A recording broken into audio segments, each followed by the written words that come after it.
audience. LoveLine may contain sexually oriented content.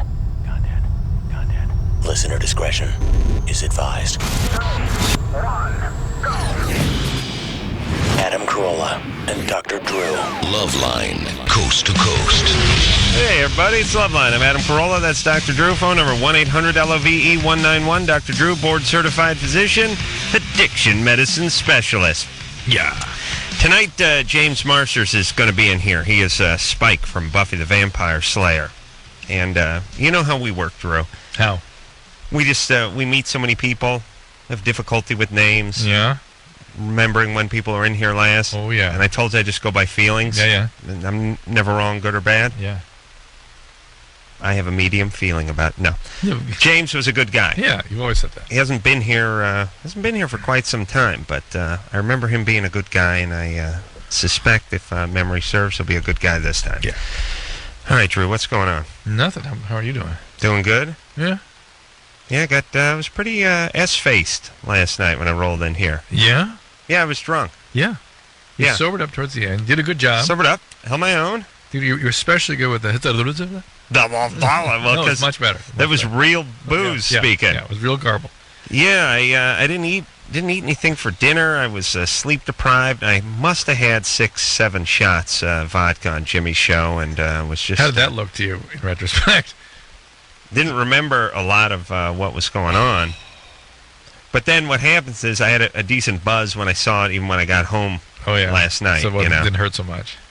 Well, how dare you? I'm a pro. I didn't see it. Now, here's the thing. I when I get drunk or high, I'm able to maintain. Right. I don't give the appearance of somebody who's coming undone, whereas Jimmy looks like Jim Ignatowski from Taxi. Yeah, he does. You know what I'm saying? Yeah. His hair actually moves.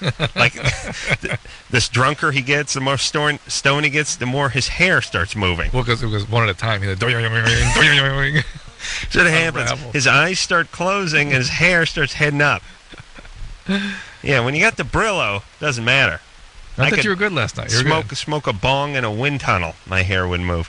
Oh, you thought I was good on Jimmy's show? No, you're on this show. Oh, yeah, it was fine. Yeah, Cheryl Hines was nice. You abused her a little bit. But did I? Yeah, a little bit. She was all right. She was a solid lady. Absolutely. All right, so anyway, James should be in here soon enough. But we always have you. Sherry? Yes. You're 25? Wait, I'm sorry. Can we replay one thing that you said last night? All right. Actually, we heard it 100 times. Let's do it one more time. You know what the ladies like? They like giving me oral. Just the inflection at the end there was just nice. The inflection is so nice. Yeah. Oh. I know what the ladies like. They like giving me oral. It was so emphatic. Yeah, so I had a couple shots of Kamchatka before I came in here. It's all right. Takes the edge off. Mm-hmm. Loosens me up. You know, a lot of great performers back in the day. You and Jackie Gleason? Dean Martin. All the greats. All the greats that died of liver disease? That's great. Yeah, but before they died of liver disease, they laid out great entertainment for America. Earlier in their disease, you're right. Yeah. Just a little something to take the edge off, loosen up the feet and the tongue a little bit. Sherry? Or Cherie? Cherie. You're 25, so what's up? When I get canker sores, and that's a form of herpes, right? Yes. Can I give that to my husband by giving oral sex? Possibly. Not necessarily, but possibly. We always try to avoid that. Like, if he has a canker sore, we don't have oral sex with me. Okay. I didn't know if it was a different type of herpes. Yeah, it is. Let me ask that, Drew, because someone gets a mosquito bite on their forehead, or I get a nick shaving, you start screaming herpes. Or you have herpes. Everything is herpes. Why do you think that? Everything is herpes. Why do you think that thing is the neck that responds to Valtrex? Surprisingly, It responds to it. Yeah. Doesn't do anything to it. Okay. Then why do I give it to you? Oh, because we're friends. Yeah. There you go. All right, now listen. Everything is herpes in your mind. Okay. Everything. Make that assumption. If there's an open something, it's herpes, especially around the mouth. Until proven otherwise. All right. Okay, and you always say cold sores are herpes too. A type, yeah. But if they're not contagious, then they're not really herpes. I mean, for all intent and purposes, it doesn't really matter. It doesn't. Some of them don't really matter. It's hard to tell. That's the problem. The ones that are, big cold sores on the outside of your mouth, right? Definitely herpes. Right. But on the lip or on the inside of the mouth? The tiny white ones may not be contagious. All right, Cherie? Yes. All right, well, okay. So if he has any open crater-like wounds on his mouth, he shouldn't be going down on you. No, we don't do that anyways. That's good. So I was just really, I've always wondered. I've had him since I was a kid, so I know that I didn't get him from oral sex. How often do you get them? I'm sorry, I get him a lot. How often? A couple times a month. Or if I bite the inside of my mouth. Right, that's how they usually occur. They usually occur from breaks in the lining of the mouth. Well, maybe she should go on that suppressive therapy and fix the pills. No. Well, stop biting yourself then. Oh, I do it on accident. Okay, really? You have that little control over lip flap, huh? I did it 2 times today in the same spot. Oh, you big gal? No. No? No. 180? No. 190? No. Smaller? Lower. Huh? Lower. Lower? Yes. But not much. Why do you say that? I can tell. 172. Yeah. Okay. It's kind of chunky. No, that's not big. No. The reason that happens is the cheeks get inside the... Cheeks get big. And get inside the teeth, between the teeth. Oh, is that where she's biting herself? Mm-hmm. I think it's just because she's when you put down a 6-foot sub that aggressively. No. You do it like a sword swallower. No, it's the stuff, the soft tissue. All right. James Marsters is here, by the way. Here, lean forward there, James. Speaking to the microphone. Hello there. Thanks for turning that on, Anderson. How are you, James? I'm doing well. Good to see you. Yeah. James, of course, is on Buffy the Vampire Slayer, 8 o'clock on UPN. 7th season, and it seems like you haven't been in here for a while. Is that true? I think it's been like a year. That's what Ann said. And yeah, but I've been listening to you on the radio all the time. I drive. I've got family up in the north, so I'm always on the road. Yeah, you're from that area, right? You went to high school in Modesto? Mm-hmm. Valley Boy. And let's see, I'm reading your bio here. You have a scar on your elbow from when you were mugged. My eyebrow. Oh, elbow? Yeah. No, it says eyebrow. Are you still loaded? It says eyebrow. Got a paper cut. Yeah. What happened? When were you mugged?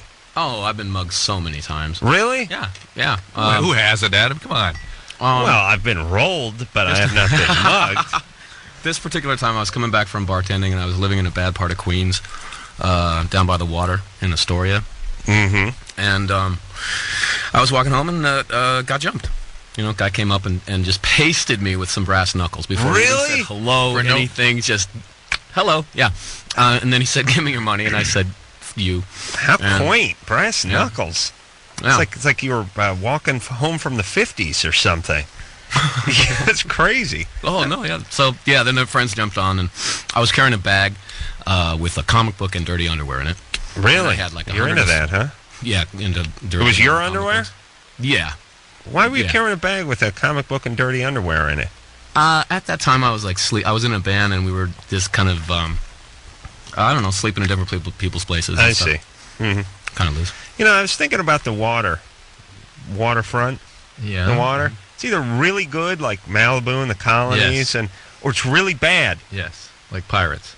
Well, not pirates, but I'm talking about like, you know, Chicago. Yeah. I mean, not, old days. Yeah. You know what I'm saying? Yeah.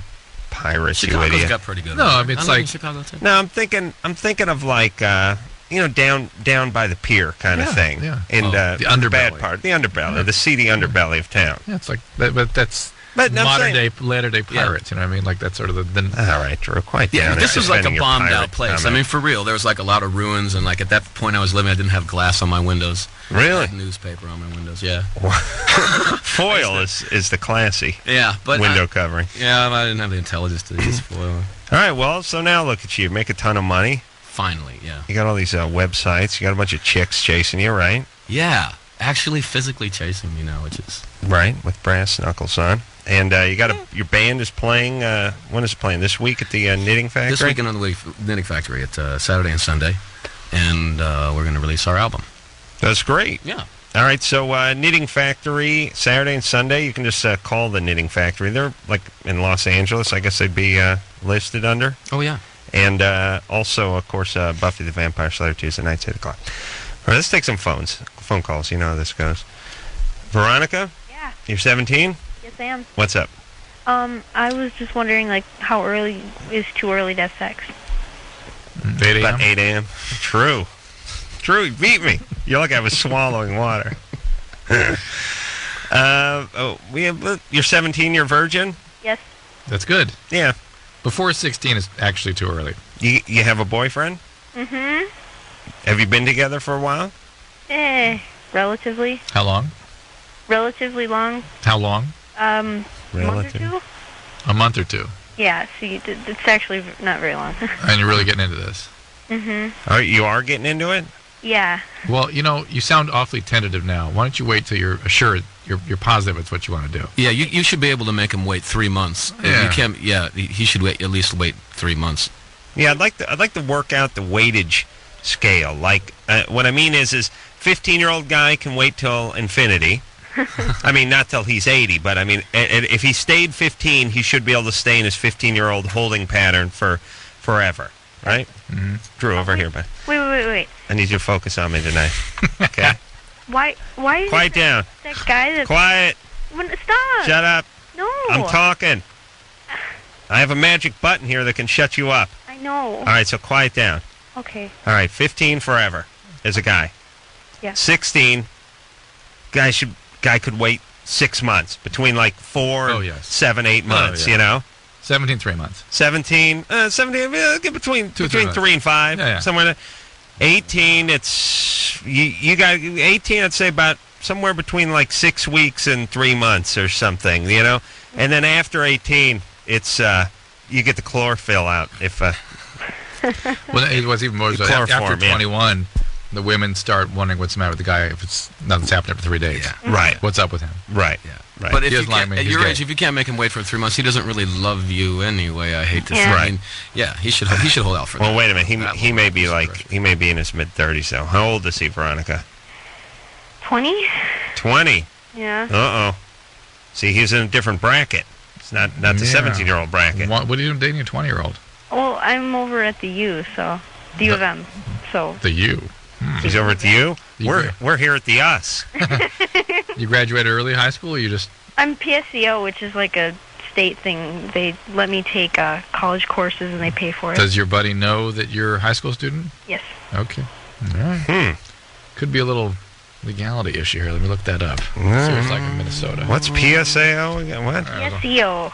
It's like a state-based thingy. Why? Because you're too smart for high school? Yep, that's right. Really? Yep. What are you going to do when you graduate? Well, I'm already admitted. I'm going to be technically starting my sophomore year next semester. Minnesota at 16.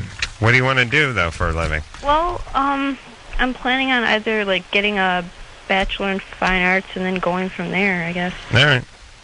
Yeah. Should get another degree afterwards. Should be teaching or something. Yeah.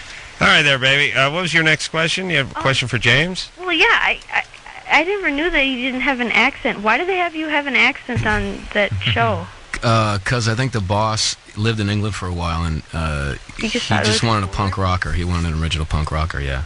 Wow, well, you fooled me. Ha ha. Yeah, it's pretty good. Yeah, I'm a big faker. Yeah, it's good, though. That's talent. I can't do any voices. Drew, you can't do any voices, can you? Not that I'm aware of. You do you do Opera Man, right? Yeah, I do Opera Man. Really? Yeah, but you get paid for saying something. I get paid for doing funny voices. Well, that's true, but I wonder how Opera Man would sound. Okay, Anderson. I was going to say you got Tim, the Russian rapper. I got Tim, the Russian rapper, but what about the opera guy? All right, forget it. Once in a while, here's the deal. Do you want me to play the song? Yeah, once in a while, I try to cue. Once in a while, I attempt. God forbid, I goddamn cue Anderson ever about anything. I mean, you want to know why I didn't play it? Nah, forget it. Forget it. Don't do it. Don't do it. No. Don't do it. Screw you. No, but there's a reason. Why? Why? This is how it sounds. You got to hold on, hold on, hold. It's not cued. All right. Enough. But now we got to play it.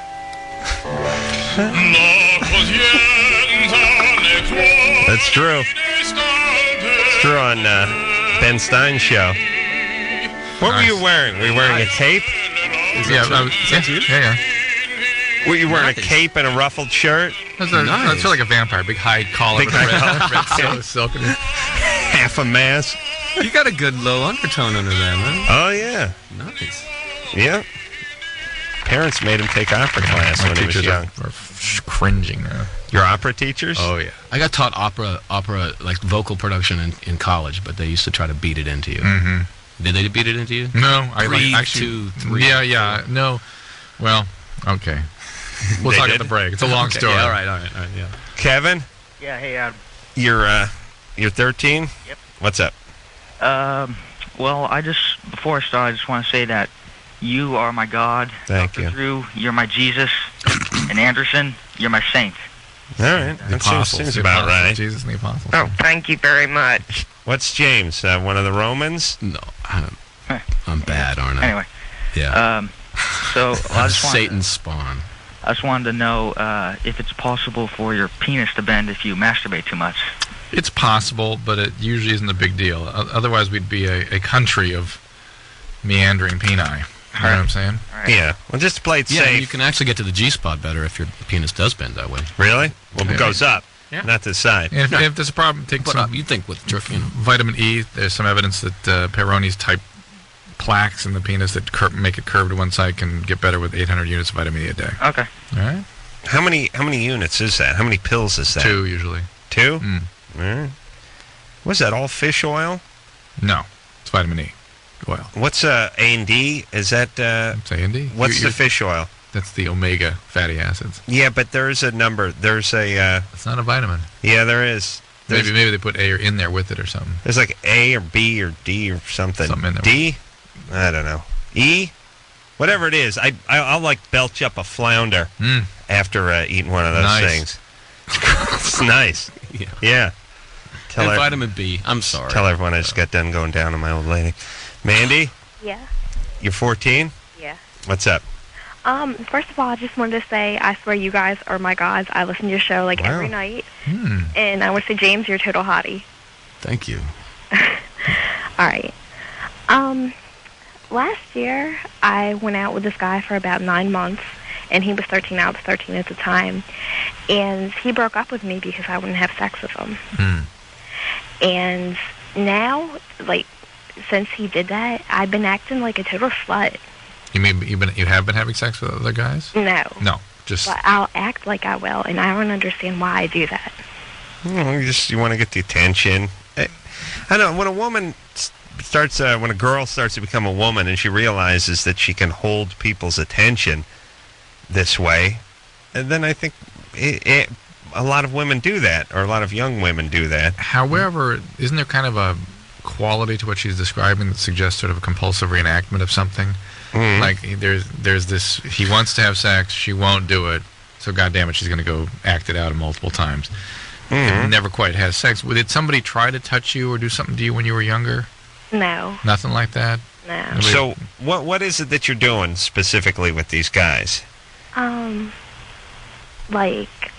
There's this one guy that I really like, and instead of just doing the normal flirting with him type of thing, I'll tell him I want to have sex with him, and I'll flash him and stuff like that, and I'll flash him my thong, stuff like that. Oh, flash him your thong. Yeah. 14 and a thong. Ooh. Yeah. I think that you really can get a male's attention with a lot less. Yeah, but you really can. Guys are so there's horny, something going on there's here. Something trauma about it. All right, where's your dad? You. Yeah. Mandy. Where's your dad?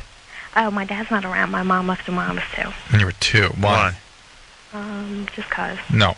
Oh, yeah, just they got up one day. I think I'll leave Dad. Just 'cause. Hold on a second. Hey, Mandy, I got to get rid of you. Well, I can't. Mandy's. I can't talk to the Mandys of the world. I feel badly for them. Yeah. I'm sorry they're confused, but I can't play handball against the Drapes. I'm with you. But night. there is a quality to what's going on there. That there was some sort of triggering there of this guy leaving around sexuality, and so she now compulsively goes out and has to connect in a sexual way with guys, and then abandon them. Yeah. Well, issues with abandoning Daddy. Yes, no doubt about absolutely. that. Okay. And listen, everybody who calls this show, no answers, no because. We say how many years have you been together? Don't tell us a lot. Don't say because. It's not, non-answers won't work. And we always have to go back and revisit every question on this show. Steve? Yeah. Hey there? Yeah. Hi. You're 19. Yeah. What's up? Okay, my girlfriend. No. and read Yeah. particular stuff. Oh, yeah. All right. That was loud and clear. Let's take a break. No. I refuse to go out on that downer. Find me some troubled teen. All right, let's fix Chris. And Brian says 4. Yeah. Evelyn, Yeah. you're 19? What's up? Yeah. Okay, last night this guy slept over at my house, and like we're kind of talking or whatever. And he slept over, and then in the morning, you know, he woke up, and I was going to take him home. And I was like, it was all sweaty in my bed. And I was like, oh, you know, were you sweating? And he didn't say anything. So I took him home. And then in the morning, like, when I got back home, it was, like, wet, and I smelled it, and it was pee. Good time. I've done that before. Don't lie. Oh, what do you mean? I'm not lying. I've done this to way more than one woman. No, but he wasn't. Were you drunk? Yes. Yes. I'm usually. Was it dark outside? No, he wasn't even drunk. All right, I'm telling you. Yeah, okay. Were you drunk? I've been. Usually. Hold on. When guys do this, usually they've been drinking. Yeah, but I've not every time. I mean, I've dreamt I was on the toilet a few times. All right. There you go. It happens. That's the thing. If you don't want that to happen again, don't sleep with him again. Cause I know, but what do I tell him? I don't know what to do. Like, you know, because I like him, but I don't want to be If you like him, let this be something you kind of poke. Well, how would you add him? So you slept over there. What could a girl have said to you during one of those episodes that made it funny or interesting? Or I don't know. Mine didn't come out so good. What happened?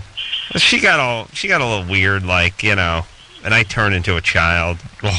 And then, you know, like, yeah, you wet the bed even when you're 24. You're like, I made pee-pee. And she's like, and I'm like, we got a flippy mattressy. You know, I made no pee-pee. And she's like, all right. So she's like, I misunderstood. She like flipped the mattress over, and she's like, you know, we can only flip this once. You know, I'm like, yeah, I know. Okay, it's cool. And then for the rest of the time we're together, you know, I'd be drinking a beer at like 4 in the afternoon. She'd go, you sure it's a good idea? So close to bedtime. I'd be like, we're not going to bed for another 11 hours, you know? Is that the one where you're having the dream? That's enough with the beer. Is that the one where you're having the dream about the fjords of... little gladiator thing I'm doing. You know what it was? I was in armor. I was in armor in this dream, and I was struggling to get the armor off. Right. And armor, there's no fly in armor, my friend. It's rivets. And it's bolts. There's no, you know, there's no yarn that ties it around the waist or any of that kind. There's no tie string or anything. It's stuff's bolted together. They like a 4 guys putting that on again. I'm tugging, I'm unstrapping, and killed a bunch of people. I killed people, but now I had to kill an insect with this urine, and I was out in front of a castle. Actually, I know it sounds ridiculous, and I got all the stuff undone, and I pulled it off, and I was just standing out there like to the side of the drawbridge. Yeah, peeing into the moat. Oh, yeah. I was just like, oh Christ, what a day!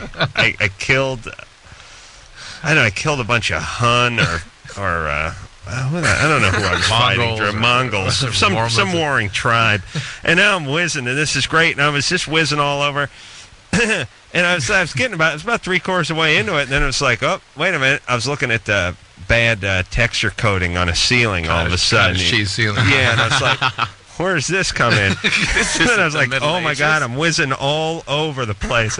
You know, it's funny, you're still peeing while you're thinking. Like, it's not stop coming out during this process, you know? There's a good solid 3 count before it stops after you know where you are and what you're doing, you know? There you go. Oh, yeah. Oh, still going. Yeah, so that was bad news. That was a good time. I had to wake up the old lady. Oh, yeah. What was she? You had to wake her up? Well, it was a mess. She wasn't awake? No, you know, so you got to decide whether to wake her up or not. You know, urine doesn't come out like a mountain stream or anything. I mean, it's body temperature. You can soak in it. Right. You don't feel it. Oh, I see. That's the curse of urine. I mean, if you have a big comforter on you and you're soaking it in your body temperatured urine, right? You don't really till later. Yeah. You don't really feel that. It doesn't jump out at you. Right. See, I thought this lady's guy peed on her for a sexual thing. No. I think he just went. Evelyn? Yeah. He wasn't. He didn't do this on purpose, did he? No, not an R. Okay. He's all right. Guess what? Yeah. His ass was as big as. Oh. She made that call up. Wow. Shut up!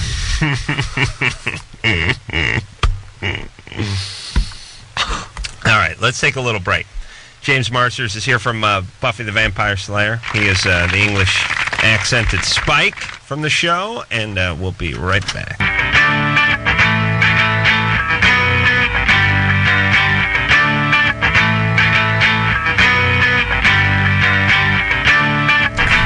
Hey, everybody, it's LoveLine. I'm Adam. That's Dr. Drew.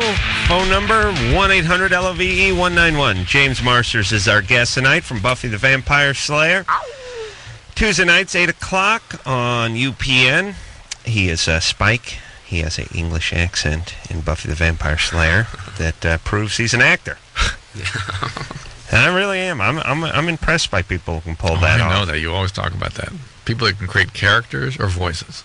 No, just really the voices. There's so many actors that can do that, but they're in theater.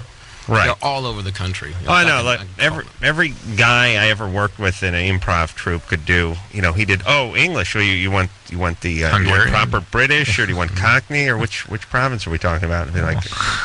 But you always have this annoying phase when you're a young adult, when you're the annoying guy who does a bunch of accents, which nobody likes.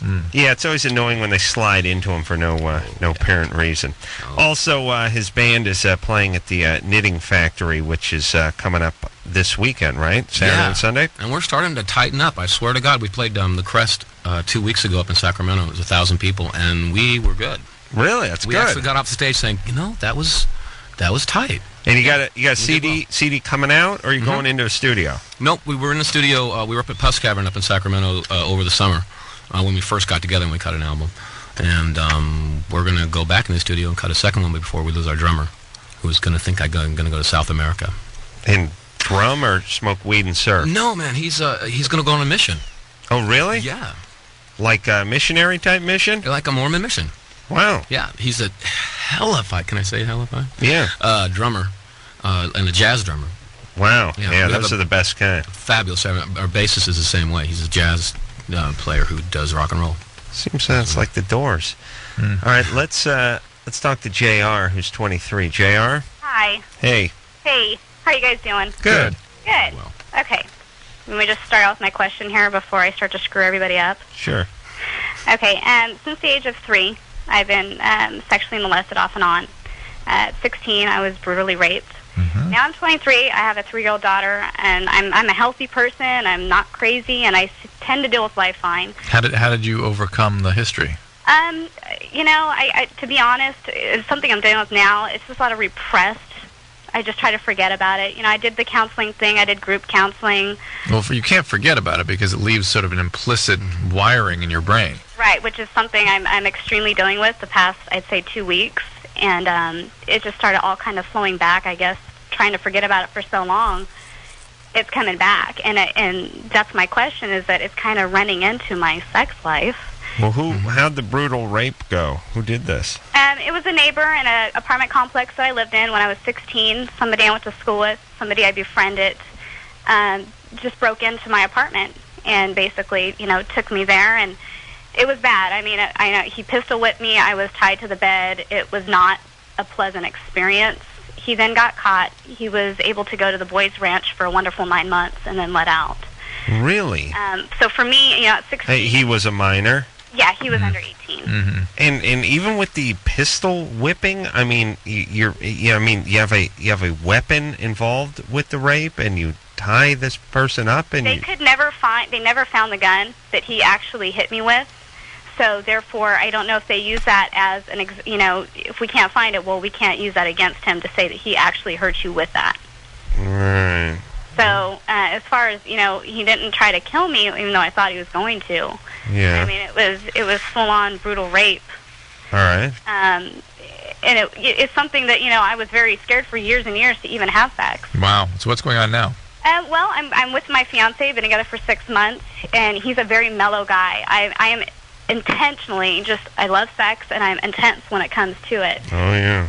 As far as it's been going lately, I like rough sex. I like my hair pulled. I like to be bitten. I like to be bent over. I like to be spanked. I mean, I basically just want to be hurt. If it wasn't for the brutal rape story, I'd probably be beating off at this point. But right. now I've come to a crossroads in my sack. It's a conflict, huh? Yeah, I'm torn. Well, it's like if your mom is really hot. You know what I mean? It's like, what do you do? What's that, Jared? He's just very gentle, and he Have you told him you need this level of arousal in order? Yeah, and he's afraid he's going to hurt me. And there's been times I've told him to spank me, and he gives me a tap, and I'm like, effing hit me hard. Yeah, I think it's two things. A, if it ain't in you, it ain't in you. Yeah. It's not really so much I'm scared I'm going to hurt you. It's more just like, I don't dance. Right. Number one. Number two, he's playing in to your trauma and your pathology. Yeah. I mean, if somebody, if somebody was raped brutally that I was married to and was the mother of my children, and she's like, spit on me and call me a whore, I wouldn't feel good participating in that. You'd do it. See, I know that, yeah. and I feel guilty for it didn't sound like I wasn't going to do it, did it, Drew? No, I mean, you got a lot of unfinished business here, JR. Yeah, and when somebody hasn't been traumatized, that kind of thing can feel like impossible. So what do I do? I mean, do I just go on and pretend to have nice romantic? No, I think you're going to have to get some therapy for all you've been through. But I've done that. No. You did some group stuff a million years ago. You need like many years of work here. Well, and I know there's something wrong with me in the sense that other girlfriends that I have, they don't do that stuff.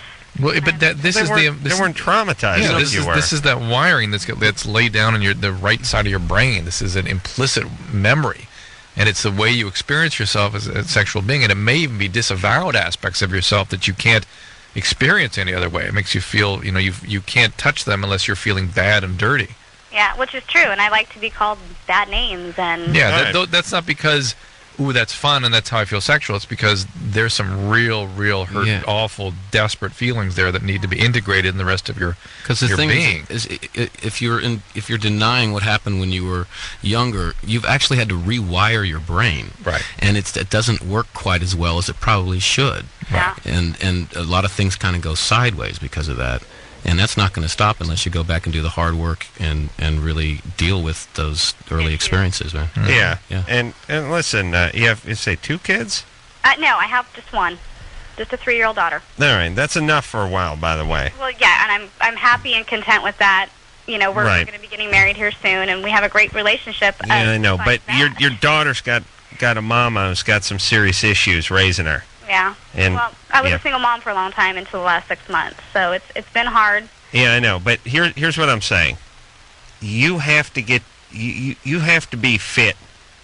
You have to be fit like a pilot can't be drunk, because you're not the only one in the plane. Right. You understand? No, I understand. And I know you want to get some temporary relief in the form of a hand across your ass and a tug on the hair, but that's not going to cure anything. No. All right. And you got your daughter, so it's time to get some help, all right? You got it. All right, take care of yourself. Guys. She'll probably always want some kind of rough stuff, and that's okay. Yeah. But not when it completely takes over. Right. No, and she just has to deal with her past. Yeah. That's it. She has to. Yeah, especially someone who's been through what she's been through. Chris?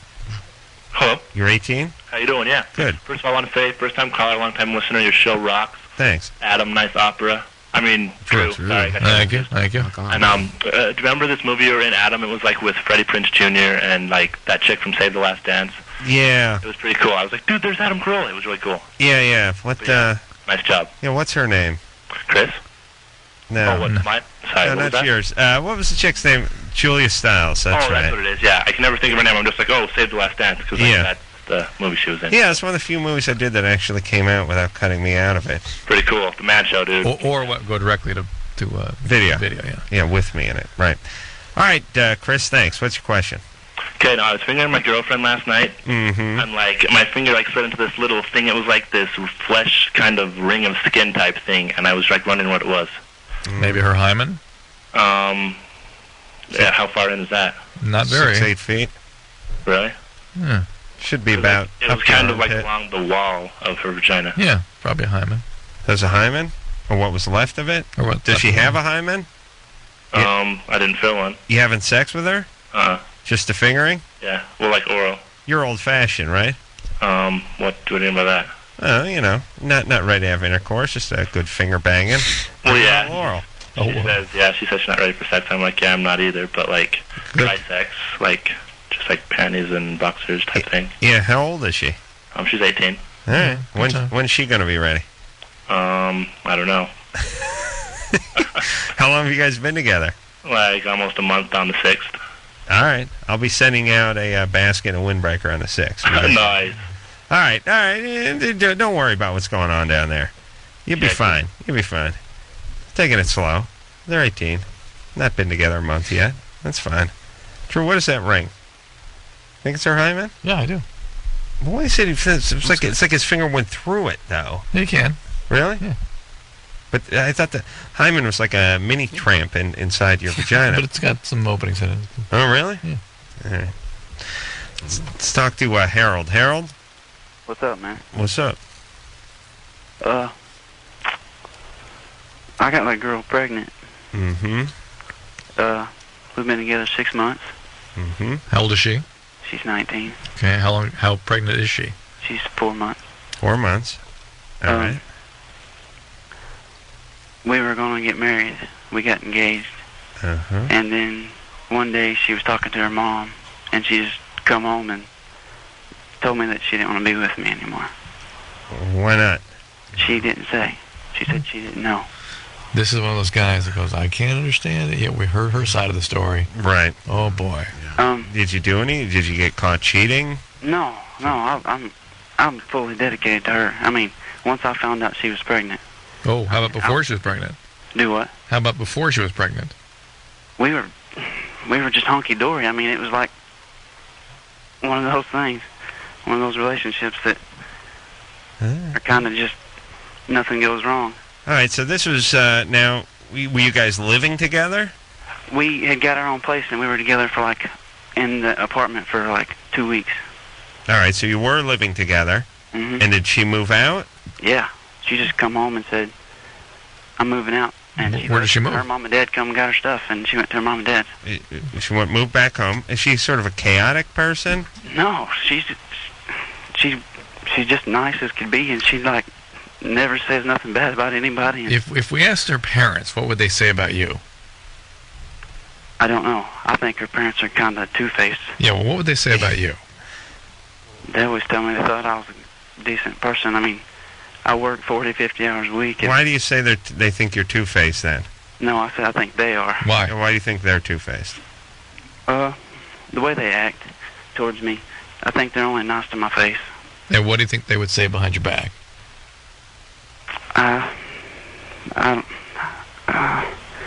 They're hard to explain because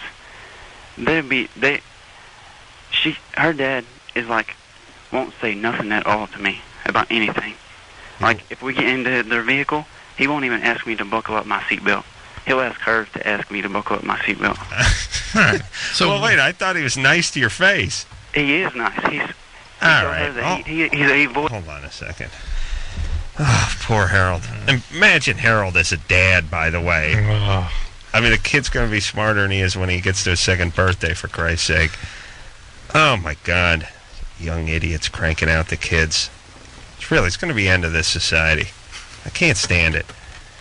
And look, I have no idea what Harold's talking about. And Harold seems like he has zero ability to read what's going on in his environment. Cannot assess reality. What's up with their... what's up with the parents? Oh, they're two-faced. Well, what do you mean? Oh, they're nice. They're great when they're with me, but then I think they say things behind my back. Well, what do they do when they're with you? The dad won't talk to me. Won't speak to me. It's like, Harold.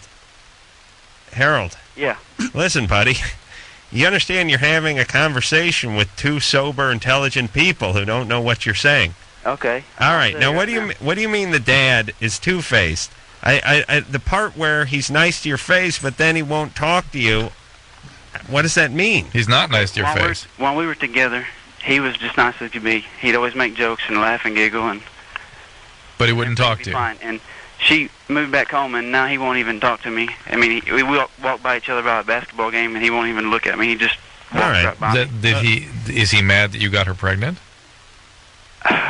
Like I said, to my face, he didn't say anything. He just said it's something that we were going to have to deal with. Yeah, we're trying to speculate here, Harold. Do you understand? We're trying to use you because you're the person who's in this story and to you give know us a the gauge people, of what's going on. Do you think he's mad that you got her pregnant? He said he wasn't. He said he wasn't. He said he wasn't. So but I thought he wasn't talking to you. The day we both walked in there and sat in their front room and told them that she was pregnant. Oh, okay. All right. Well, Harold, I don't think we're going to get from you what is really going on here. I think it's got to be more than her just deciding she's moving home and not giving you a reason. I don't totally believe, and I'm not calling you a liar, that she didn't give you a reason. She just said no reason? She just changed. Huh? She said maybe she just changed. All right. She didn't know how to deal with it. I think she's out. I think this is it. But why she's out, I don't know. We don't know. But we'd have to talk to her. But she's out. She can go a couple of days without talking to me, and then she'll call me up and tell me that she loves me and she misses me. All right. Well, she's a troubled person. Yeah. And then the next day she tells me that I'm smothering her and that I don't need to. We'd have to talk to her. All right. Harold? Yeah. Here's why you can't get people pregnant. Sorry. I know you're going through a tough time. It's happened to many a young man. It will pass. You keep your job. Don't start getting into booze or drugs or anything. It'll sort itself out. Are you into booze or drugs? I drink a beer every now and then, but I don't touch anything else. All right, Harold. You got to keep your job and you got to keep moving forward and you got to stay on your path. And this'll work its way out, or it won't. Either way, you'll move on. Yeah, nothing Harold can do about it. Right. Oh my God. Oh boy. But look, this. You want to know what Dad sounds like about 80% of the time in this country? That's it. Harold. That's Harold. Woo. People raising kids and this screwball broad of his, and he's moving home, and who cares? All right, let's take a break here, Drew. What do you say? We'll be right back.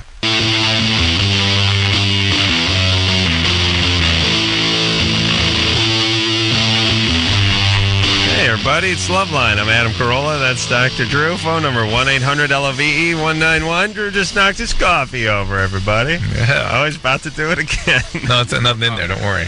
Yeah. Drew, you're a little clumsy. Are you a little clumsy? Yeah, I'm like paddles for hands. Yeah, you're not smooth. No. You don't move like a ninja like I do. Like you do. No, not like you. You're banging your mic all the time. You knock stuff over. Especially when I'm tired. Oh, yeah. Oh, it's awful. James Marsters is our guest tonight. Spike from Buffy the Vampire Slayer. Hello. Also, he's got a little bronchitis tonight, so you got to bear with him. Yeah, I'm panicking because I'm singing in front of 1,000 people. Oh, that's LA right. Times is going to be there on Saturday, and I've got bronchitis. Nice. He's going to be at the Knitting Factory this Saturday and Sunday in Los come Angeles. see me. Yeah. Christina? Hi. Hey, girl, you're 18. Yeah. What's up now? I had a couple questions for James. Here he is. Hello there. Hi, James. Oh my God, I love you so much. I think you're so hot. Thank you, darling, but they use a lot of makeup. Actually, I was wondering, first, what it's like working with Joss Whedon. Well, you know, Joss breaks story and he edits a lot, but he's not directing anymore. Oh, really? Which really bums me out. But when he does direct, he's the most specific. He takes the most takes, and nobody can tell him no for anything because he's Joss. So they gave him all the cranes and special shots that he wants, and you always get a really good show. But he's always he's a jester. It's kind of like Adam. He likes to kind of stir it up a little bit with humor. Yeah. Yeah. Put people off their guard. I was also wondering what your favorite episode is of Buffy is. Like, what was? It was the one that scared me the most. The one where I had to wear that wig and be William. And talk like this. Yeah. That terrified me. Oh, okay. He's got some coughing to do. Christina? Mm-hmm. Yeah. He's hot in person, James is. Yeah? Yeah. Thank you. Cool. Yeah. Oh my God! I All right, he's got to hack away. We'll go to the next call. But thanks for calling, Jake. Yeah, thanks. I'm here. You 17? Yep. What's up? About a month ago, you guys took a call about a girl that was asking about her guy's unit in comparison to his size, and Drew said something real quick about a fatter guy has a smaller dick because of estrogen or whatever. And I was just wondering if Drew could kind of elaborate on that, because I'm a fat guy and I speculate adipose tissue converts testosterone to estrogen, and you might get some change in your size if you lost a lot of weight. Okay. Yeah. Also, it's just one of those relative things when you got the big thighs rubbing together and the gut hanging over it, and you get that you actually get that little pouch right at the pubes there. That sort of envelops the penis. Always a nice look at the Y. Yeah. That sort of Sharpay over the penis. Call it panis. Yeah, it's bad times, yeah. So just from that standpoint, you know, I mean, I always say it's like this. You got your mailbox out on the lawn. You let your lawn get up to 2 feet. The mailbox post is going to look shorter. You trim it nice and short. You know what I mean? It looks like that's why I trim my pubes. Mm-hmm. That's right. I want that airmail coming in. So Jake. Yeah. How much you weigh? I weigh 260. How tall are you? 6 foot. Okay. So how much weight do you want to lose? Doctors tell me I should be about 180, 190. All right. So you on a diet? Yeah. And I was doing school sports and stuff, but I recently tore my ACL, so I'm taking a big break out right now. All right, we got to take it easy on the food. Yeah. Yeah. I'm trying. All right, buddy. I just want to say, hey, you guys are awesome. I listen to your show every night. All right, Jake. Thanks for taking my call. Sure. Thanks. Take care. Rock on, Jake. Yeah, you'll be fine. Break. All right, we'll take a quick break, and we'll be right back after this.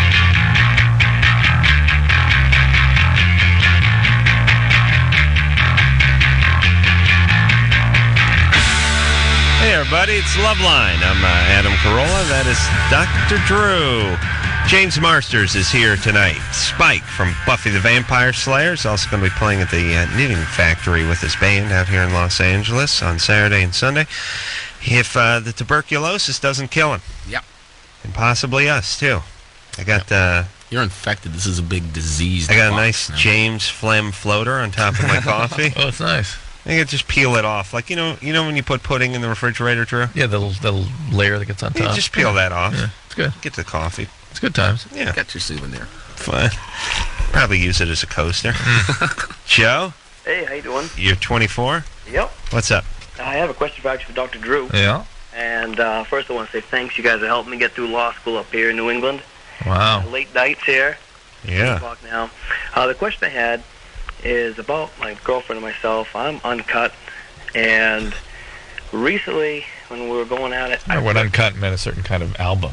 No. I'm circumcised. Okay. And I ripped the lower part. I guess they call it a frenulum. Mm-hmm. Right? Yeah. And it seems to heal. And then when I go for it again, re-tear. More. Yeah, this is one of the problems with being uncircumcised is that you can get these tears not just in the frenulum but actually in the prepubes in the foreskin itself. And when it heals up, sometimes it will narrow down, will kind of scar down, and then it's painful to bring the head of the penis out, and then it tears again, and it's a real mess.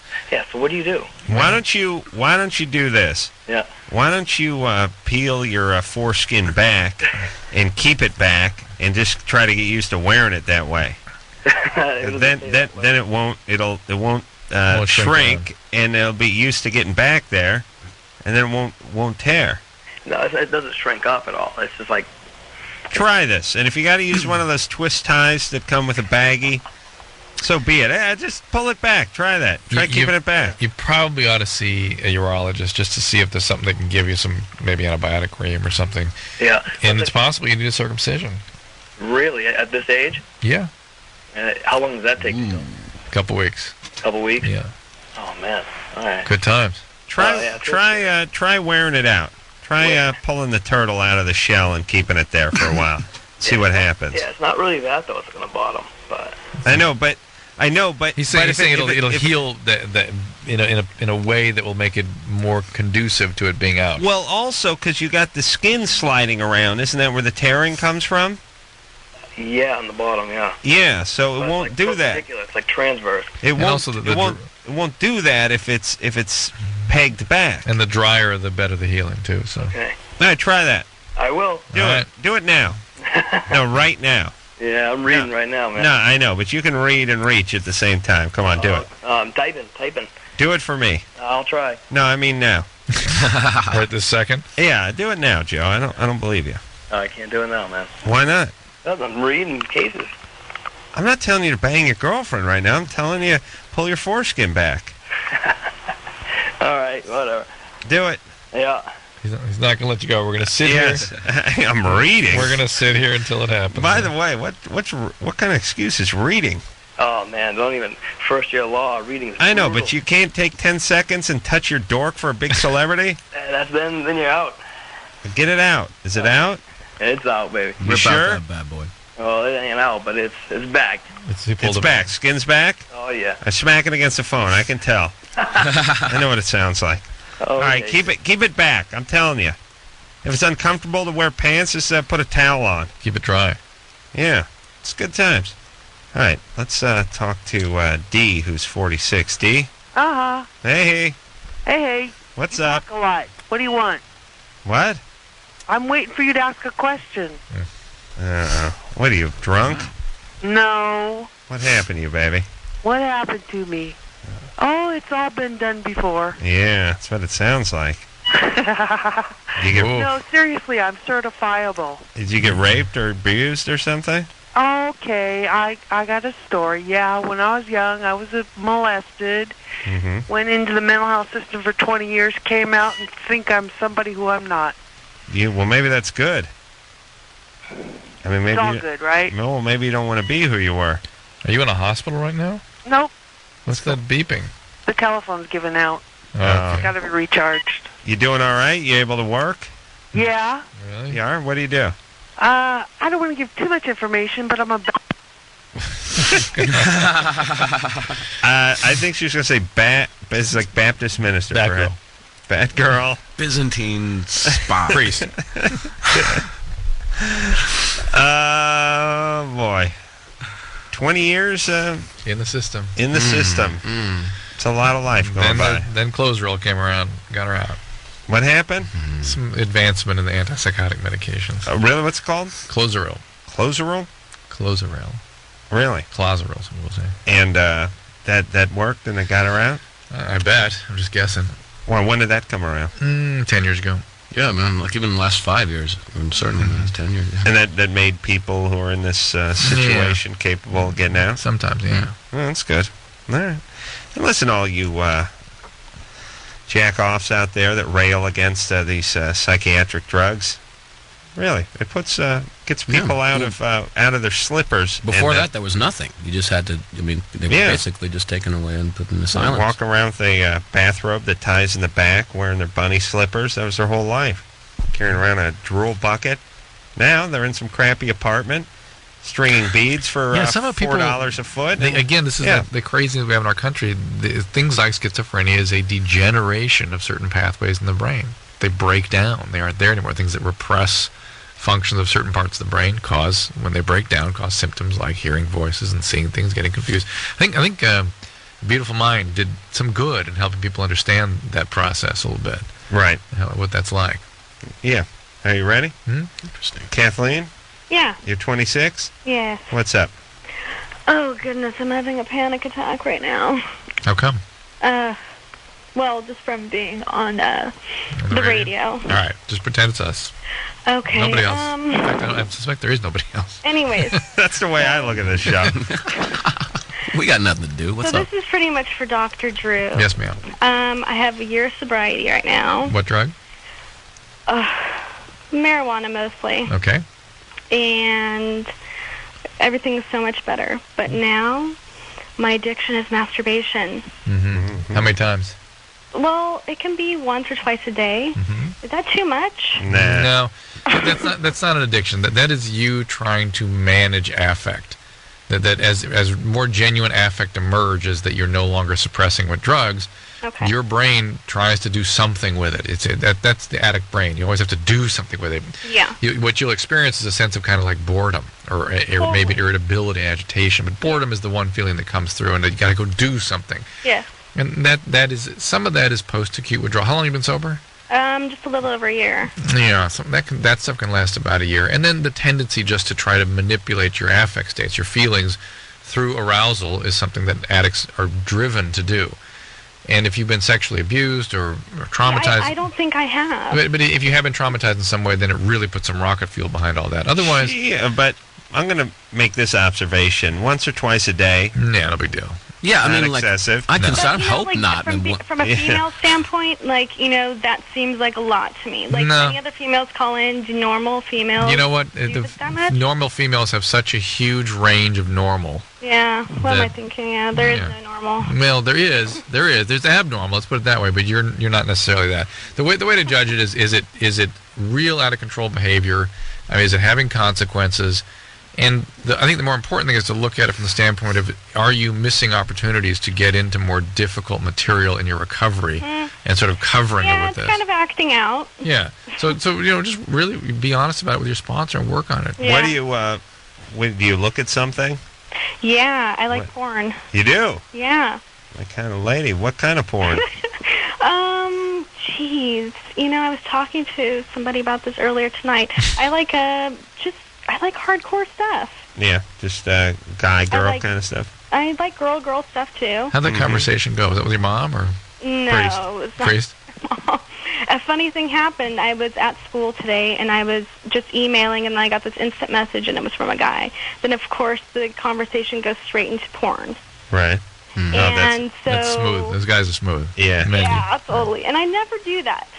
Yeah. Never, ever, like, chat with someone. All right. Do you have a boyfriend? No. Be careful. Women that get addictively preoccupied with the web tend to be in the chat room areas. I know. It was just like, now I could see, like, I was talking to my roommate, I could see how people can get addicted to that. Yeah. Like, all these things are just coming out. When was your last date? Like, last month. Before you got into this addicted mode, were you sort of were you sort of deprived sexually a little bit? Did you withhold? No, I've been pretty much, this whole year of sobriety has been pretty much all about cigarettes and caffeine and masturbation. No, but before you got going on this, were you into a little bit of deprivation? Were you sort of sexually You mean anorectic? before I ever got into my addiction Yes. and alcoholism? Before you got into your masturbation, was there a period you went through at any point in your life where That you I sort of didn't? so you withheld sex? All right. Now, listen. I can't go on lap number. Yeah, the point I 13 was saying is that people that have compulsions often will go through periods of deprivation too. All right. Don't beat yourself up. Quit poking yourself so much. I think that the You're right to fine. masturbate is like under the Constitution, under the pursuit of happiness, isn't it? That's That's what code I- for that. I hope I didn't it even look at happens. that as code. I choose to hear take it that masturbation. Yeah. Pursuit of happiness. Masturbation. Okay. All right. Alexandra, Yes. you're 16. Yes, I am. What's up? Okay, my whole family are really big Mormons. Mm-hmm. 6'6", 6'7", 280, 285. Keep going. Played for baby. BYU. Shush up. Go ahead. Okay, and, you know, I've had to go to church every Sunday my whole life, and I hate it. I don't believe in God. I don't believe in any of that holy stuff. Right. You know, and for like 2 years now, Oh, rebelling. there she goes. Yeah. I've been rebelling as much as I could, you know, just so I can show my mom I don't want to be involved in any of this. Yeah. Well, So it's more like just so you could piss your mom off because you're angry about her for Yeah. manipulating you. Yeah, I've told Okay. her that I don't believe in God. I've told her. Ooh, how'd she take that? Huh? How did she take that? Not very good. What'd she say? She said, well, since you don't believe in him, I'm just going to make you go every Sunday now. And you're going to and she's making me go to, like, seminary now and everything like that. All right. So there was a good plan. Until you do believe in him. Yeah. But, Yeah, well, just tell her that you believe in Yeah. it, so you don't have to go to all the stuff. yeah, I tell her that, though. You do tell her you believe now. Big smile. I do. But that's lying. Yeah, that's all right. What are you scared to sin? You pagan? It's an equivocation. Because when you lie, you know, you just lie more, and then you get you into a whole lot of trouble, and I don't do that. Okay, let me try to size up this family. Your parents have money? No. They don't. No. We What- have a nice house. It's the house my mom grew up in, though. Uh-huh. Did she have money? What's your dad do? My dad doesn't live with us. Oh, you just live with your mom? Yeah. What does she do? She works at the post office. Okay. But once in a while, you see someone who's making $37,000 a year, living in a $2 million house. It's always fun. Actually, it's every neighbor I have.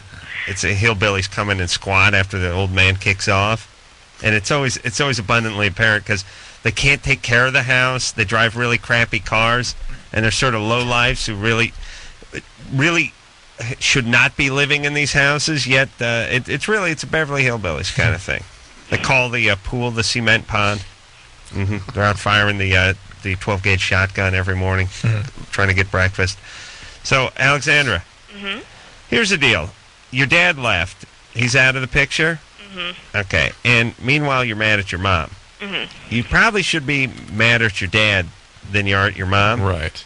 Because your mom works hard, and she hung in there, and she tried to put some semblance of a life together for you. Dad's the one that took Whereas off. your cowardly a-hole dad just abandoned you. Yes. And I know you have some feelings about Dad, but you also probably idealize him a little bit, too, and take a lot of the crap that's meant for him and dump it on a mom's tray. Right. Okay, so you're 16. Yeah. Your mom's busting her ass. She's doing the best she can. She's a pain in the ass. I don't go for all this religious crap either. But you better play nice, get your grades up, and go far away to school and start experimenting with lesbian relationships. All right? That's my 18-month plan for you. Okay. When are you going to be 17? I'm going to be 17 in March. In March. So are you in the 11th grade? Or? Yeah. Okay. So you got the rest of this year and then one more senior year to go, right? Get your grades good. Get those SAT scores up. A's and B's, actually. Good. You take those PSATs and then the SATs, and you go off to some college in the Bay Area. All right? Okay. And you're done with your mom. But in the meantime, don't ride the woman. She works at the post office. She's doing what she can, and it's really your dad you should have the beef with. Okay. All right, screw that guy. When's the last time you talked to him? I've actually never met him. Good. He's an idiot. You'd only be disappointed. Yeah, from what I've heard. Okay. Cut your mom some slack. She's working hard. Okay. All right. This happens all the time. It's really unfair that the parent that skips out sort of gets off scot-free, not only sometimes financially and from a time standpoint, but emotionally they get off. The kid ends up idealizing that kid like he's some kind of war veteran who died in action and giving all the crap to the one who has to lay the rules down. You know, you're not going out in the tube top. No, your boyfriend's not sleeping over. But then the dad doesn't get a relationship with his daughter. I know, Ultimately. but he doesn't care. Yeah, he's an idiot. It's like he looks and says, hey, I nailed this chick. I shot my load, and it didn't cost me anything. It's great. Sons of bitches. I really hope. You know what I hope? I hope that when all these deadbeat dads kiss off and leave this planet, they all end up in this room, and there's some Jesus comes to see them, and he's like, all right, guys, just hang tight. I'm going to go out, get a pack of butts. You guys need anything? Who wants a tall boy? I'm going to be back. I'm going to swing by Fatburg. I'll be back in about 10 minutes. And they just leave, and they just spend eternity just sitting in the room. With each other. Looking out the window. You seen Jesus? I thought I saw the Jesus-mobile drive by, but it was just Moses. No. It was Bishop Don Juan. Coming any day now. Years go by, and once in a while, there's a little knock on the door. You screw with him a little while. Knock on the door. Oh, that's gotta be. You just show up, and it's just some low level private who died in World War II, like some doughboy in World War I or something. He's wrong address, and he leaves, and everyone just sits back down again. That's what I hope. Wouldn't that be great? Yeah, and then constantly disappointed, constantly long. Then they start talking. Geez, I wonder what we did wrong. Start blaming each other. If I could have been better, I think Jesus would have come back with those butts and those fat burgers. But I must have done something wrong. You offended him. They start blaming themselves, and then they start infighting. Oh yeah. Yeah. In 10 years, they'd be ripping each other up. Yep. Yeah.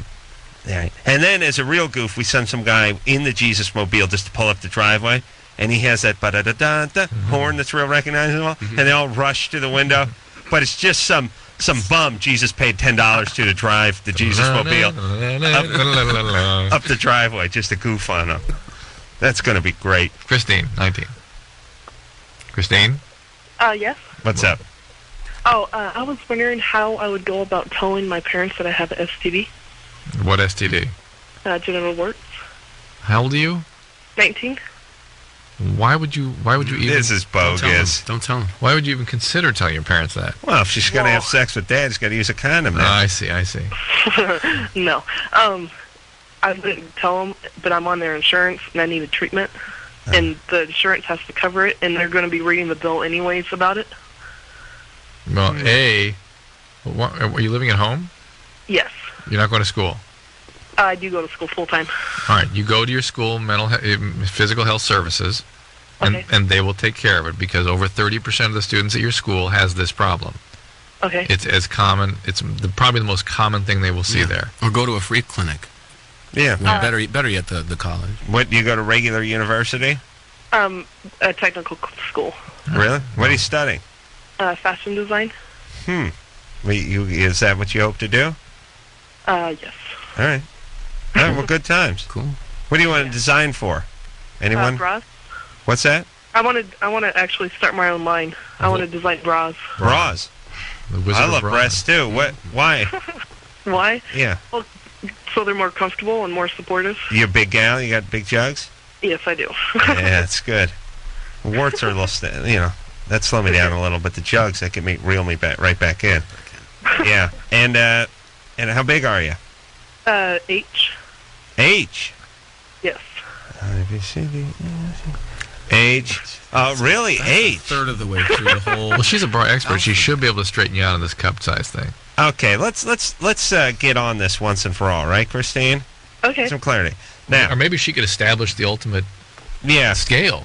Yeah, there's I get these magazines and they're like, oh, she's an R cup and stuff like that. I know that's nonsense. That's just written it. Well, it works actually, but you got your A cup, right? Uh-huh. B, C, then you go D, then you go double D. Yeah. Yes. And then you could go triple D. You can go triple D, yes. Yes. And then there's a E. All right. But is there a double E? I don't think there is. I don't think there is either, but because then it goes to F and G. So why does is there a hold up at D? Yeah, here's my thing. What kind of cockamamie sense does this make? You A, B, C, and then 3 of one letter, and then you continue on with the alphabet. We don't have enough letters? Can't we just be 3 letters down the road? I guess so. I don't know. Well, you're the expert, and you're going to create the new scale. Yeah. So what did you say? Did you say you're an H or a J or an H? Wow. So that's way up. That's way up. Yeah. I mean that's pretty mammoth, right? Yeah, they're pretty big. How big is the rest of you?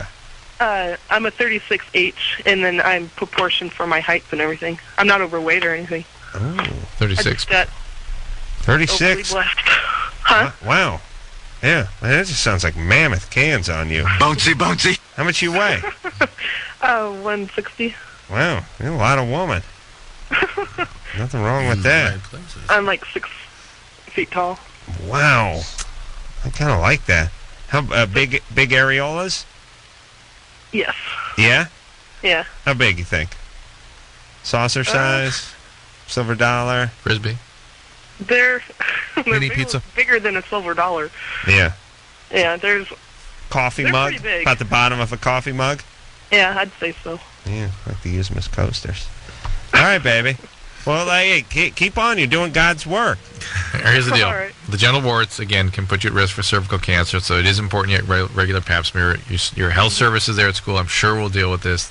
At least 30% in a fashion school. Adam, come on. 30% with genital warts, right? Okay. So when you're with a guy, does he just focus on the cans? It depends on the guy. Yeah. So, yeah. Yeah, that'd be They're right where I'd usually set in my shock. sights. They're usually like, "Oh my God." That's great, right? You They like can't that, believe though. it. Yeah. Yeah, I get a kick out of it. Yeah, it's good times. I'm that way with my penis, but the opposite. They say, "Oh my God." Yeah, they're shocked.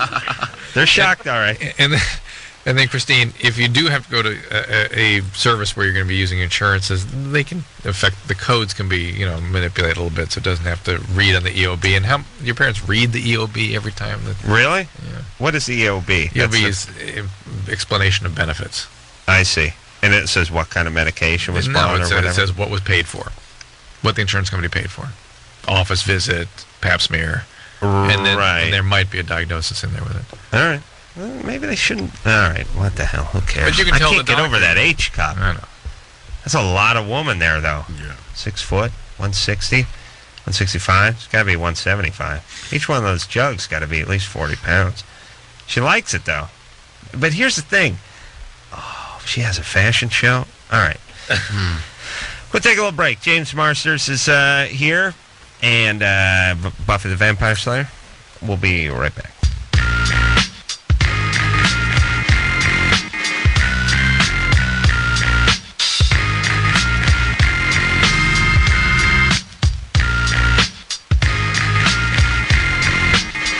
Hey everybody, LoveLine. I'm Adam Carolla. It's Dr. Drew. James Marsters is our guest tonight. You know him as the sexy and mysterious Spike from Buffy the Vampire Slayer. Hello there. He, in his band, God willing, will be at the Knitting Factory this Saturday and Sunday out here in Los Angeles. So if you want to check that out. It will be fabulous because it will have to be. It's rock and roll, man. Julia? Yes? You're 20? Yes, I am. What's up? Well, I have... I heard smoke detector. Smoke detector going off there. What? I keep talking. First of all, I want to say that I love you guys. I've listened to it for a long time. Thank you. Where are you from, Julia? Where are you from? Brooklyn. Yeah, but before Brooklyn. Okay, I'm from Russia. Russia, okay. Russia. All right. Well, me and my boyfriend, we had anal sex, and after that, I've been having some problem over there, in the anal entrance, Anal entrance. Mm-hmm. That's the gateway of the world. Yeah, and it's like rashy, or it's like itchy, and sometimes it's bleeding. I don't know what to do. And it's like. Okay, hold on one second. The crevice. The crack. Yeah, the crevasse. Yeah. Is eating. It's like bleeding. Like burning or something. Burning. Yeah. Mm-hmm. And how many times did you guys engage in this? Just once. Yeah. Have you ever heard me do Tim the Russian Rapper? No. Well, you'd probably enjoy that. Yeah. And you're bleeding now? No, just sometimes when when I go. All right. You know any Russian guys named Tim? No. Yeah, it's a bad name for a Russian kid because this kid had a thick Russian accent. It was a Catholic big brother. He was one of the kids I would take out. I would say, "What's your name?" And he'd say, "Team." And I'd say, "Team?" And he'd go, "No, not team. Team." And I'd say, "Yeah, like team, like a basketball team?" "No, not team. Team." It's like, yes, you're saying exactly the same word twice. You understand? Yeah, like Magic Johnson. He used to play on a basketball team. No, team. Yeah, and he would rap. Maybe I'll bust some of that rap for you. You want me to bust some of that Russian rap for you, Julia? Sure. All right, let me see. I have to edit myself. He had two of them. He had. Can you do it, Anderson? Anderson will do it. Anderson will do it? Yeah. Good, I'll do it. Then you'll get all the swear words. You ready? All right. Beaches ain't shit but hoes and tricks. Suck on these balls and leak on these. There's this one rap, big fat kid. About 10 years ago I was into this. And here's the other one. I got the backhand like John McEnroe. That the beach steps up, I'm smocking the hoe. Yeah, it's a tough kid. Yeah. Any anal bleeding, rectal bleeding needs to be seen by a doctor. Okay. You probably got a tear, maybe a fissure or a hemorrhoid. You can get some Anusol cream and use that, something like that. It might cool things down a little bit. Hot baths are good, but it does need to be seen by a doctor. Yeah, but regular doctor? Regular doctor's fine. Or gynecologist too, whichever. All right? All right, baby. Thank you. Good time. All right, good time. Make them be gentle. You love this country? I love this guy. That's my Especially girl. New York. That's my girl. Take care now. Yeah, kid was morbidly obese when he was about 13. And the thing that was great is, I know you know this, Drew, but maybe some people haven't heard this. So my Catholic little brother, Nate, was about 13. And did you saw Nate, well, when he was about 19 maybe or something. But Nate at 13 was... spindly. Nate Spindly would have been kind, elbows wider than the arm, knees wider than the leg, had the lazy eye, Olive oil. Yeah, really. I mean, the kid was won about 108 pounds, and it was he's rapping. He's still putting it in. No, this is Nate. Oh, Nate is a white guy who is not rapping. Team is the morbidly obese guy. White guy. white Russian guy is rapping. But one time when I was driving him to Magic Mountain after a team had just got done spilling 64 ounces of Dr. Pepper in my Zuzu. You know, it's like they bring home a huge tub, like huge super mega big gulp, and then bring it in the car and then try to get in the back seat. Next thing you know, the whole thing capsized. Like, you open the door, water's flying out of the car. It's like you pulled it out of the river. Well, no lid is going to hold that structure with I know, when it's that big. No, because that's right. There's 14 pounds of liquid in this thin wall cardboard thing with a snap lid on. It's not gonna work mathematically. But anyway, after we mopped that up with about 70 paper towels, we're driving, and they were both lamenting their lot in life. They were in their first year of high school. They're like 14. They're like they went to Beverly Hills High, which it just couldn't be worse. Like, both their parents had no money, but they just moved into the jurisdiction and had like 6 kids in a crappy apartment, you know. But technically was close enough so they could go. But you know, you want your kid to go to Beverly Hills High and everything, but not on the bottom rung. Not when you got Matthew Perry, Luke Perry, and these guys. You know, not when you got the cast of 90210 walking around, and you're just you're wearing Sears Toughskins, right, and a wind-up beanie. I would have been bitter for the rest of my life. They probably are. So anyway, we're driving to Magic Mountain, and they were like, Nate was saying, we don't get any girls, and none of the girls will talk to us. And Team was like, those beaches will not talk to us. You know, what is up? We should bust cap in them and stuff. You know, so I turned around and I said, I was thinking about it. I was thinking, these girls are right. They're absolutely right. I mean, there's no way these guys are going to get laid, ever. You know, and so I said, I took a gulp. I said, it's all going to change next year. It's all going to change because you'll be in the 10th grade and you have a whole new crop of 9th graders coming in there, and you'll be big man on campus. And about halfway into the speech, Team piped up and he said, who are you kidding? Nate is too skinny and I'm too fat. What are you kidding? And I was like, yeah. I tried, kids. Yeah. Think how fat you would be if you drank that 180 ounces of Dr. Pepper, by the way. All right. The month's supply. Let's talk to Lauren, who's 15. Hi. Hey. Actually, this is a question for James, who I love and adore. Hey, Lauren. Hi. I get so embarrassed when people say that, but I dig it too on a deeper level. I was wondering about Juilliard. Yeah. What was it like, and why did you leave? Hell on earth. You went to Juilliard, that's right. Yeah, I went to a good acting program before that, thank God. Juilliard was not a good program when I went there, and I really can't pretend to say that. They kicked me out. They told me I should not be an actor. Was it really difficult to get in? Very difficult, yeah. Yeah, what was the process to get into Juilliard? You audition, and you have to write an essay. And is it a multiple audition process? Yeah, it lasts the afternoon.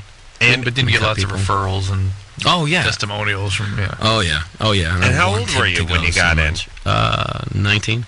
And so, it was like oil and water. I stood up in the first play and told everybody when we were rehearsing it that it was a piece of crap and we better get going or we're going to bore everybody to tears. Right. And then people didn't like that.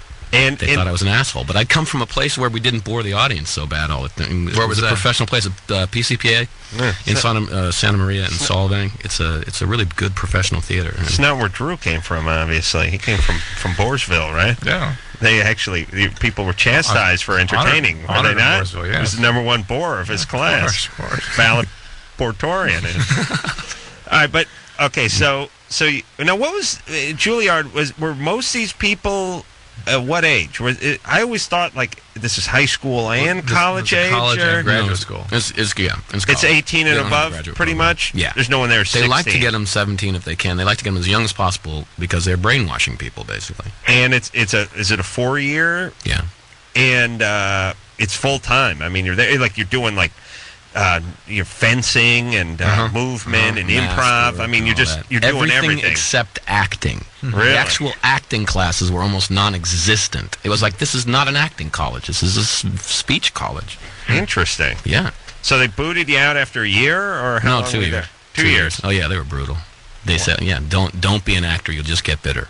Really? Yeah. And I said, well, I've been acting since the 4th grade, and every time I get in front of an audience, it's really pretty good. And I mean, I was doing well before I met you guys, so I think I'll go back to do that. Well, and it all worked out. Yeah, after a while. It took me a while, though. I bartended. He did get for a bitter, while. of course, but yeah, I really did. I've still been kind of, still bitter. Yeah, I thought Juilliard was like, the end all be all. It'd be like a grade A actor. It is. Program, but it's a big lie. I got kicked out of the Groundlings when I was like 23 and thought, this is it. The world's over now. Does that answer your question about Juilliard? Don't go there. Yeah. All right, Lauren. Good music programs. Yeah, great music program and a great dance program too, but not for theater. Plus, there's no air in that building because there's big Stradivariuses up on the 4th floor and they can't get any oxygen in there. You just die. Seriously. Oh, really? You go to sleep. You go in there, and 20 minutes after you go in the building, you get very sleepy, and if you go out to lunch, you get waked up again. Really? Yeah. And they cannot. They can't. They have to control the environment for the Stradivarius. Did he just do violins, or did he do like cello? Do any cellos or anything? It's all violins. Drew, what do you know? May have done a viola or two, but not He got high one day and made a viola. They sucked, So they have a bunch of them upstairs. Like, I mean, a million. They got so many. Yeah, it's just. They must have to guard those things. Yeah. I mean, these things can be worth $1 million a piece or something, right? Maybe they're like Ferraris. It's crazy. I don't really know, but yeah. That's interesting, though, that they had to keep the place sort of sealed off and not let the moisture. Couldn't let any of that oxygen in, that damning, oxygen that could. All right. Calm down now, James. Sorry, got angry there. Become too cathartic for you. James Marsters is our guest tonight. He's Spike from Buffy the Vampire Slayer. So take that, Juilliard. We'll take a quick break. We'll be right back.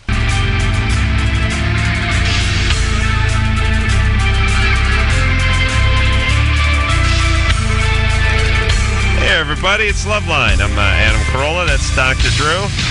James Marsters is our guest tonight, Buffy the Vampire Slayer. He goes by the name of Spike on that show. James is going to be playing with his band at the Knitting Factory this Saturday and Sunday, this weekend out here in Los Angeles. James, I noticed your knuckles were red, like you'd been socking a refrigerator or something. Man. Like.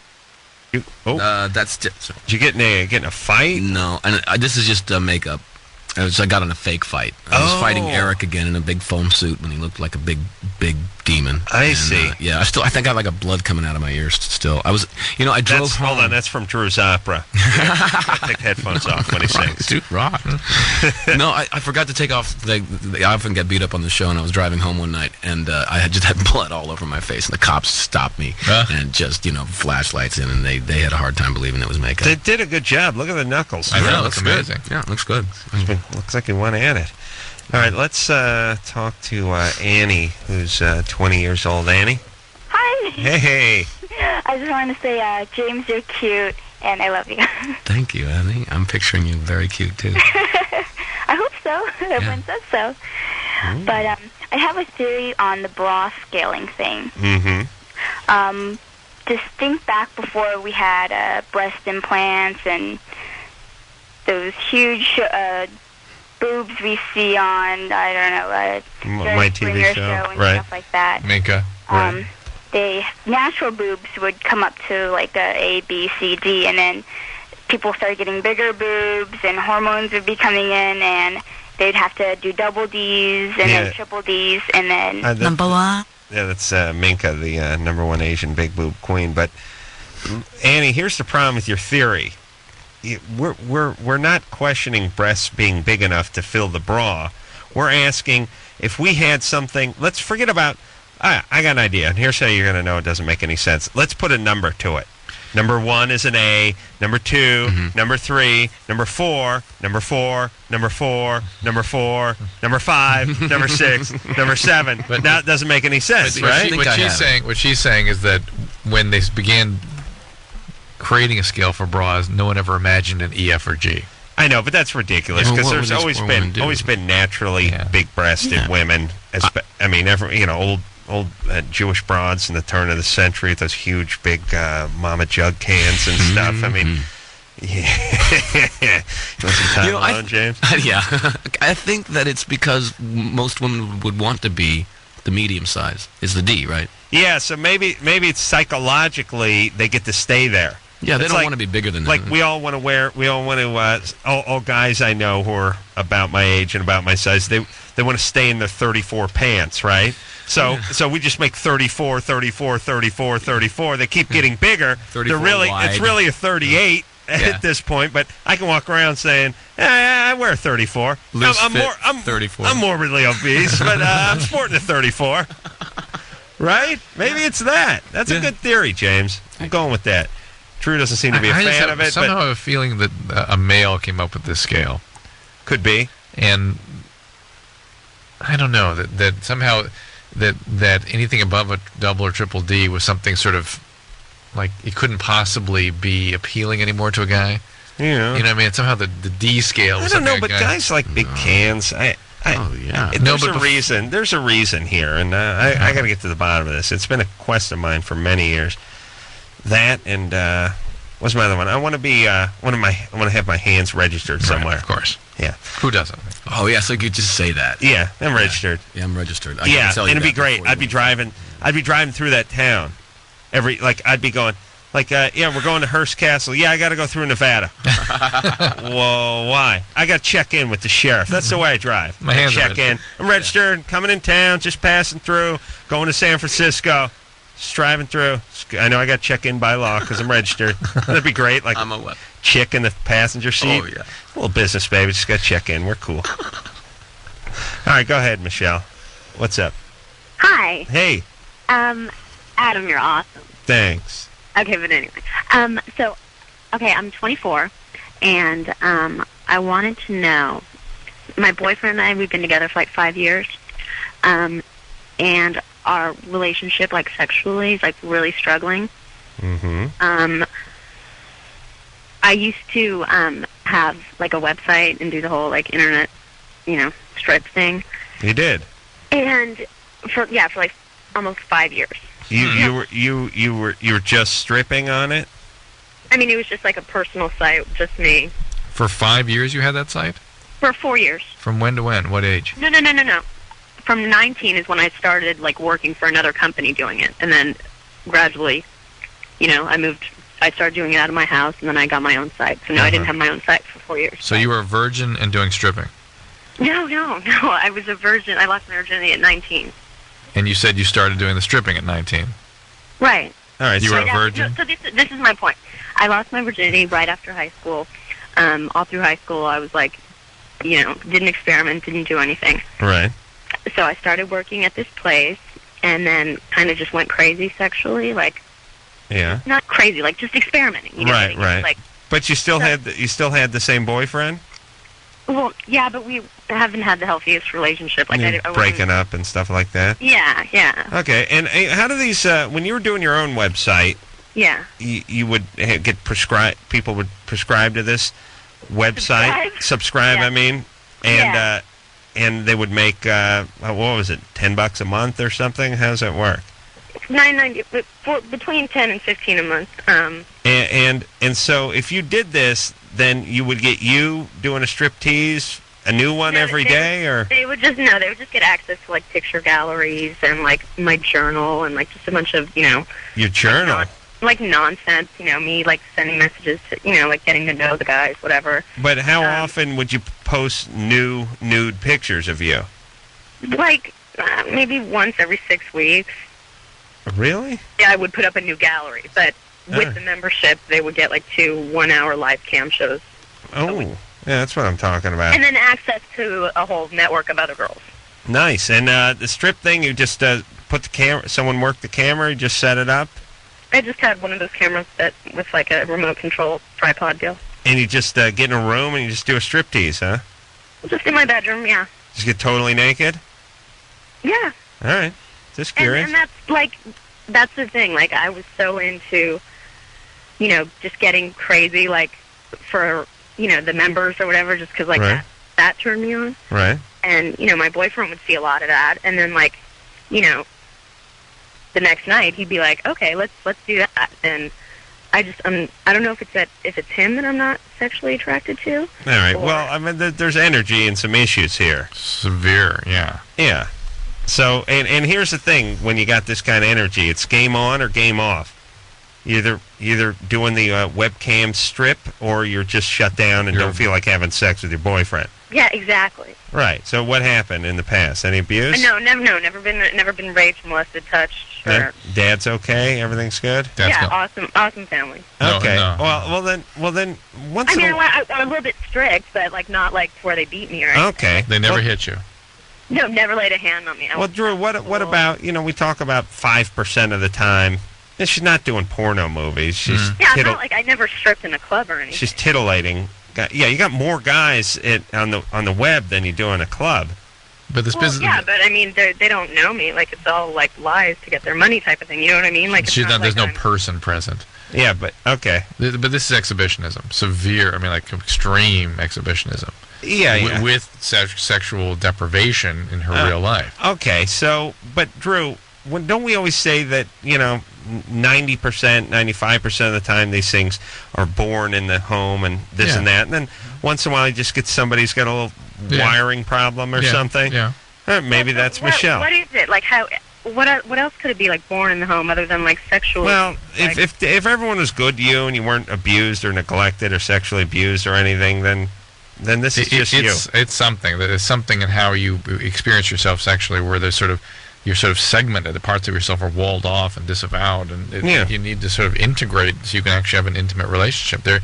You've got some problems being close with someone, and that gets expressed through these extreme arousing means. And the rest of the time, you're in this sort of anorectic phase. Yeah, but let me say this. I know we're running late. No, how dare you? Eating disorder. Eating disorder? Ask her. Did you have an eating disorder, Michelle? Well, I did. All right. Yeah. See. Okay. Okay. Let me say this real fast, Drew. There's people like there's boxers who are very quiet, very soft-spoken. They move real slow. They don't do anything. And then they get in the ring and they go nuts and they start beating the crap out of each other. And then there's me who seems sort of depressed and quiet when I'm walking around the house and I don't talk. And then I go on stage and I start yapping my ass off and yelling at everybody. Yeah. Doesn't everybody sort of have that? I mean, this is her version of that sexually in a certain sense. Yeah. If you're using yourself as an example of health, reconsider. Thank you. But she has an eating disorder, which is part of this kind of a syndrome. Okay. Look into the eating disorder. A little therapy. Yeah. Man, boyfriend, been with him for 5 years. Maybe it's run its course. Yeah. All right.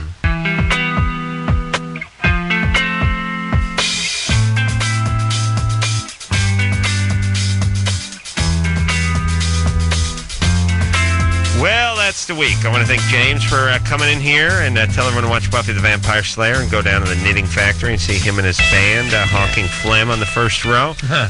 That's this weekend. I want to thank Tara, don't call me Tara, goddamn, for doing a great job on the phones. Brian for doing a great job on the phones and the lead coffee all week long.